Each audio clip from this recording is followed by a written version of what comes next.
crowd was roaring, the lights were flashing, and the band was deep in rhythm when it happened. The music, sharp, golden, alive, suddenly fell silent. Elvis looked out into the sea of faces, scanning through the shimmer of flashbulbs and the restless waves of sound.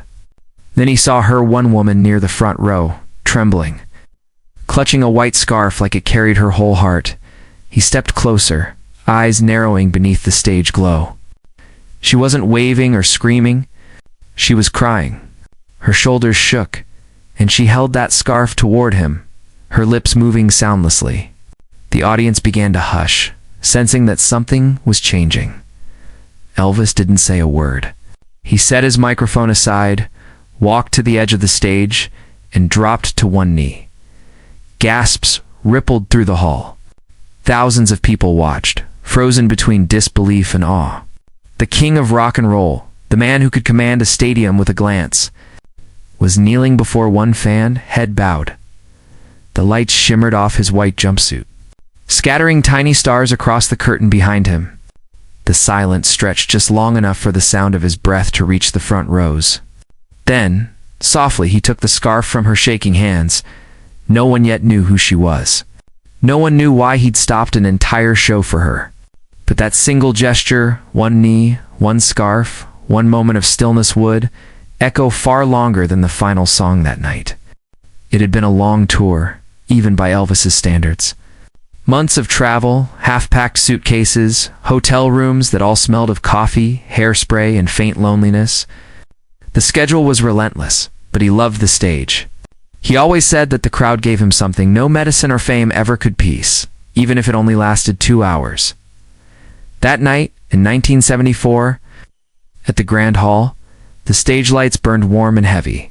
He wore his white suit embroidered with silver threads, a belt buckle that caught the glare, and around his neck hung one of his signature silk scarves.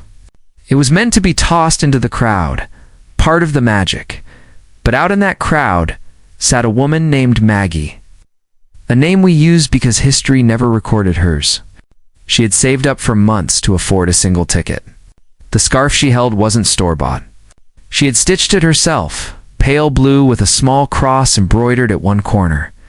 She wanted to hand it to Elvis herself, gift for the man whose songs had walked her through heartbreak, sickness, and 100 quiet nights.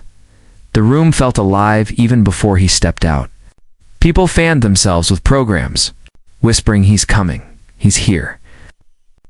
The muffled pulse of the crowd seeped through the curtains like wind against glass. When he entered, the applause hit him like surf on rocks. He smiled, nodded, began to sing. The first half of the show went smooth. Love me. Suspicious minds can't help falling in love. But even in the roar, he noticed her. That woman in blue, front row left, who didn't cheer so much as look. She held her scarf high during every ballad, trembling, hoping he'd see it. Every time he moved downstage, she pressed forward just a little more. The band thought nothing of it. To them, it was another fan, another gesture in 1,000 nights. But to Elvis, something in her eyes, something fragile and pleading, reached a place he rarely let anyone touch. Midway through American Trilogy, his voice cracked slightly on a note. He steadied, smiled, but then the motion in the front row caught him again. Maggie was shaking, not with excitement, but with something else. Pain, maybe? Her lips moved. She whispered his name. He stopped singing. The band hesitated. The drummer froze mid-roll. The brass cut off mid-breath. The audience gasped, confused, until the entire hall fell still. Elvis set the mic down on the stand, his head tilted, as if listening for something only he could hear. Then he walked to the edge of the stage, the slow tap of his boots echoing louder than the speakers had moments before. He knelt. The entire auditorium seemed to shrink around that one act. The band members stared, waiting for a cue that never came. Maggie extended the scarf. Her hands trembled so violently the cloth quivered like wings. Elvis reached for it gently, both palms open. Their eyes met. He said something no microphone caught, just a few quiet words between them. Then she began to cry harder. A security guard stepped forward, but Elvis raised a hand to stop him. He turned back to Maggie, and this time he leaned down far enough for his forehead to almost touch hers. The cameras flashed wildly, yet no one could hear what he whispered. Finally, he took the scarf, pressed it to his lips, and placed it back into her hands. When he stood up again, his eyes glistened under the lights. The silence held, heavier than any sound.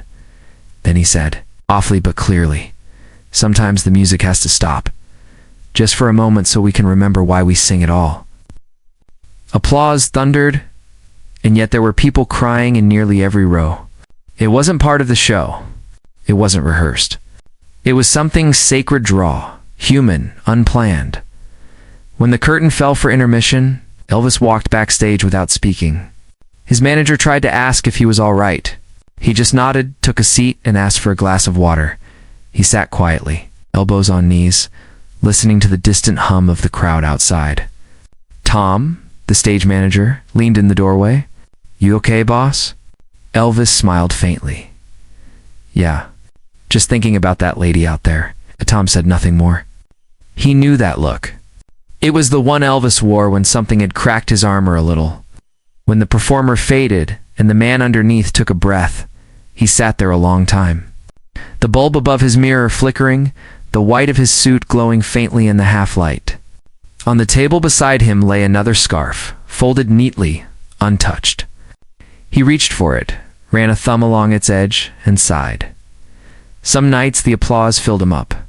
Other nights it only reminded him how empty the silence afterward could be. When he returned to the stage, something in his presence had shifted. He wasn't just performing, he was connecting. The songs carried more weight, his voice a shade rougher, his eyes softer. He looked for Maggie again, but couldn't find her. She had disappeared into the sea of faces, yet her scarf blew, trembling. Stitched with a cross was now tied loosely around his microphone stand. Midway through the next song, he lifted it, pressed it to his heart, and said, "This one's for you, sweetheart." He didn't name her, but everyone knew who he meant. The crowd cheered, but he didn't smile the way he usually did. It was smaller, gentler, touched with something close to sorrow. Later, after the final number, as applause shook the hall, he stepped forward once more. He said, "You know, folks, sometimes love doesn't need to be loud.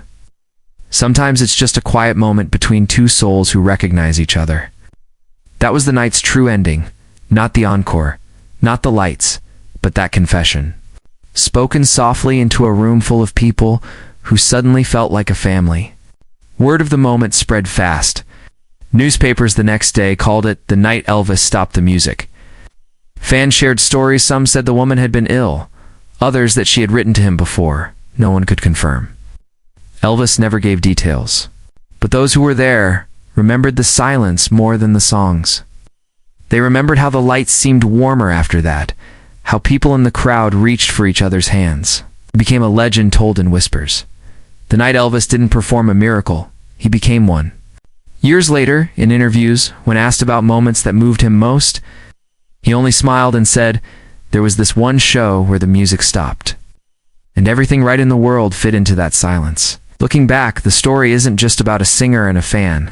It's about grace, humility, and the strange magic that happens when fame remembers its humanity. For Elvis, it wasn't about the applause, it was about the connection. That fleeting instant when one person's pain and another's compassion meet in the same spotlight. Maybe that's why people still talk about that night decades later. It wasn't the notes that mattered, but the pause between them. It wasn't the show that made it special, but the silence that made it eternal. And maybe that's what made Elvis, who he was not just a performer, but a man who could make a crowd of strangers feel something sacred together. Some moments don't belong to history books. They belong to the heart. Disclaimer: some moments are lightly dramatized for narrative effect. And maybe, just maybe, stories like these remind us that love, music, and memory never fade. If this touched your heart, share it and subscribe for more.